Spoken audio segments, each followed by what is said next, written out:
आज आपण मुगाची धिरडी बनवणार आहोत। त्याच्यासाठी आपण अद्रक, लसूण, हिरवी मिरची घेतलेली आहे। थोडंसं जिरं टाकूया, धुतलेली पालक, कोथिंबीर आणि तांदूळ आहेत आपले भिजून घ्यायला, आणि हे हिरवे मूग, छानपैकी मोड आलेले मूग आहेत। आपण मिश्रण दळून घेऊया।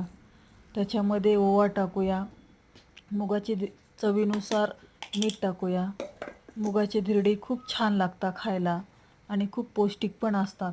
त्याच्यामध्ये आपण धना पावडर टाकूया। हा रेग्युलर मुलांच्या टिफिनसाठी खूप छान पदार्थ आहे। आणि आपण वरतून थोडेसे तीळ टाकूया चवीसाठी। आणि हे बॅटर पूर्ण असं मिक्स एकजीव करून घ्यायचं आहे। मग आपलं छान मग त्याचा डोसा तयार होतो। असं धिरडे किंवा डोसा असं आपण बनवू शकतो। तर आता हे पूर्ण असं सैल झाल्यानंतर आपण आता तव्यावरती याला तयार करायला घेऊया।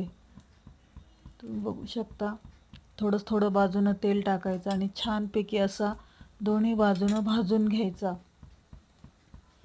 खायला खूप छान लागतात हे मुगाची धिरडी, आणि झटपट होणारा पदार्थ आणि हेल्दी पदार्थ आहे। खायला पण खूप पौष्टिक असतो मूग, पचायला पण म्हणजे जड वगैरे नसतं, खूप छान लागतं। आणि मुलांसाठी तर खूप छान आहे आजच्या याच्यामध्ये, हे दुसरं हे करण्यापेक्षा। हे पहा, आपली मुगाची धिरडी खूप छान झाली आहेत। तुम्ही बघू शकता, त्याला असं मस्त तिळाचं टेक्स्चर आलेलं आहे। तुम्ही नक्की ट्राय करा। माझ्या चॅनलला सबस्क्राईब करा, लाईक करा, कमेंट करा। धन्यवाद।